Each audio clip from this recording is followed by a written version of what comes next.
स्वागत है आपका मेरे YouTube चैनल एजुकेशन घर में। मित्रों, आज हम बात करेंगे जल विद्युत के बारे में। इससे पूर्व हमने कोयला और पेट्रोलियम के बारे में पढ़ लिया था। आज पढ़ेंगे जल विद्युत। देखिए, विद्युत किसी भी उद्योग के लिए या किसी भी कार्य के लिए सर्वाधिक उपयोग में आने वाली प्रभावी होती है, क्योंकि विद्युत के द्वारा ही आप देखिए, आजकल कोई किसी मशीनों को संचालित करना हो, किसी उद्योग के कार्य को संपादित करना हो, परिवहन हेतु सभी के लिए विद्युत आवश्यक है। तो विद्युत की मांग भी अधिक है, तो इसका सर्वाधिक उपयोग कहाँ पे होता है? देखिए, उद्योग में सबसे अधिक होता है, परिवहन में, कृषि कार्यों में, बड़ी बड़ी मशीनें, ट्रैक्टर, हार्वेस्टर वगैरह चलाने में भी विद्युत चाहिए, और कुछ घरेलू उपयोग है तो भी विद्युत की सर्वाधिक मात्रा उपयोग में लाई जाती है। तो इन सभी क्षेत्रों में व्यापक मात्रा में विद्युत का उपयोग होने के कारण विद्युत की मांग भी अधिक है, यानी विद्युत की मांग सर्वाधिक है। और सर्वाधिक अगर किसी चीज की मांग होती है तो मांग के साथ उसके विकास की वृद्धि भी बढ़ जाती है। यहाँ हम बात करेंगे जल विद्युत के बारे में।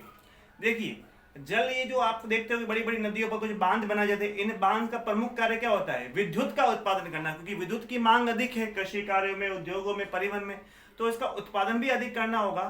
तो हम देखते हैं कि भारत में इसकी शुरुआत कब और किस प्रकार हुई। भारत में जल विद्युत शक्ति का प्रारंभ हुआ था 1897 के अंदर, दार्जिलिंग के अंदर। ध्यान रखिएगा, 1897 में दार्जिलिंग के अंदर विद्युत शक्ति का प्रथम बार प्रारंभ हुआ। और देश की कुछ प्रमुख जल विद्युत परियोजनाएं हैं, जैसे कि हर नदी पर कुछ बांध बने हुए हैं। इसमें हमारे राजस्थान का भी नाम आएगा कि इन सब का बांधों का या नदियों में जो काम किया जाता है बांध बना के, वो विद्युत उत्पादन का प्रमुख कार्य है। देखिए कौन कौन सी परियोजना है विद्युत की। बात करें आंध्र प्रदेश की, तो आंध्र प्रदेश में नागार्जुन सागर, सिलेरू, श्रीशैलम, मचकुंड और तुंगभद्रा, इनसे विद्युत का उत्पादन किया जाता है। हम हिमाचल प्रदेश की बात करें तो बेरासियोलू, नापचा, झाखड़ी, रामपुर, इनसे जल विद्युत उत्पादन किया जाता है। पंजाब की बात करें तो पंजाब में देहर, ये व्यास नदी पर बनाए गए हैं। देहर कहाँ पे है? व्यास नदी पर। तो व्यास नदी पर देहर, फिर भाखड़ा, पोंग, गंगवान, ये सभी जल विद्युत का उत्पादन करते हैं। उत्तराखंड की बात की जाए तो खटीमा, टिहरी और देवसारी। हम बात करें झारखंड की, सुवर्णरेखा, मैथान। देखिए, अब इंपॉर्टेंट है राजस्थान। राजस्थान में एक नदी है चंबल नदी। इस चंबल नदी पे कुछ बांध बनाए गए। इसमें प्रमुख यहाँ पे देखो नाम है, राणा प्रताप सागर और जवाहर सागर। राणा प्रताप सागर पड़ता है रावत भाटा चित्तौड़गढ़ में, रावत भाटा चित्तौड़गढ़ में, जहां चंबल नदी का प्रवाह है। और जवाहर सागर है कोटा के अंदर। इन बांधों का प्रमुख कार्य है जल विद्युत का उत्पादन करना। बात करें माही बजाज सागर, माही नदी है बांसवाड़ा के अंदर, इसका भी प्रमुख कार्य जल विद्युत का उत्पादन करना। ये राजस्थान की प्रमुख जल विद्युत परियोजनाएं याद रखिएगा, राणा प्रताप सागर, जवाहर सागर, माही बजाज सागर। हम कर्नाटक की बात करेंगे, कर्नाटक के अंदर ही एक व्यवस्थित रूप से उद्योग की जल विद्युत उत्पादन की प्रारंभ शुरुआत हुई थी। कावेरी नदी है, उस पर शिव समुद्रम, शिमला, पोंग, तुंगभद्रा, ये आदि इसके द्वारा जल विद्युत का कार्य किया जाता है। तो ये थे जल विद्युत और उससे संबंधित कुछ परियोजनाएं। आप स्क्रीनशॉट ले लीजिए एक बार।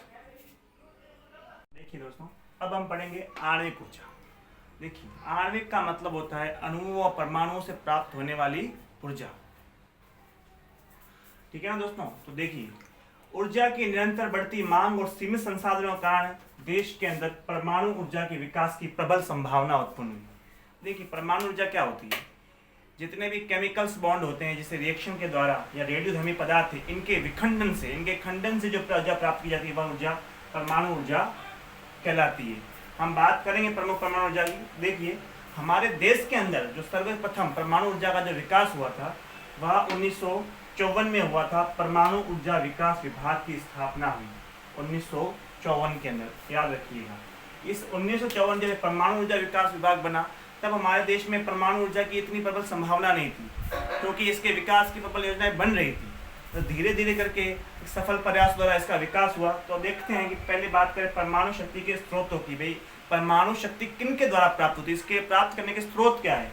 तो सबसे पहली बात तो रेडियोधर्मी युक्त जो विशिष्ट खनिज होते हैं, इसके अंदर रेडियोधर्मिता बहुत अधिक पाई जाती है। उसके अंदर यूरेनियम सबसे महत्वपूर्ण है। यूरेनियम, थोरियम, बेरिलियम, एल्मेनाइट, जिरकन, ग्रेफाइट एवं एंटीमनी, ये सभी रेडियोधर्मी युक्त पदार्थ होते हैं जो परमाणु ऊर्जा के प्रमुख स्रोत के रूप में काम आते हैं।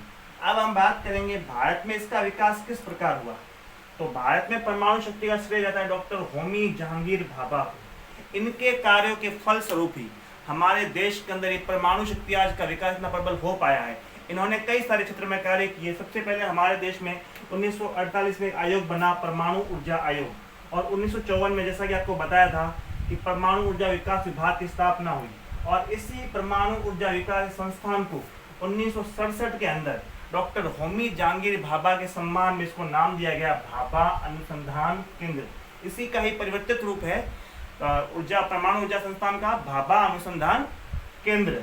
और उसके पश्चात निरंतर ये विकास बढ़ता गया और 1987 में भारतीय परमाणु विद्युत निगम की स्थापना हुई, और जो आज भी जारी है। और विद्युत की बढ़ती मांग और साथ साथ परमाणु विकास के कारण रेडियोधर्मी पदार्थों की उपलब्धता के कारण इसका विकास भी तीव्र गति से हुआ है। तो दोस्तों, ये था हमारा आज का टॉपिक। आशा करता हूँ ये वीडियो आपको पसंद आया होगा। इसको लाइक कीजिए, चैनल को सब्सक्राइब कीजिए, पास लगे बेल आइकन के बटन को भी जरूर दबाइए। धन्यवाद।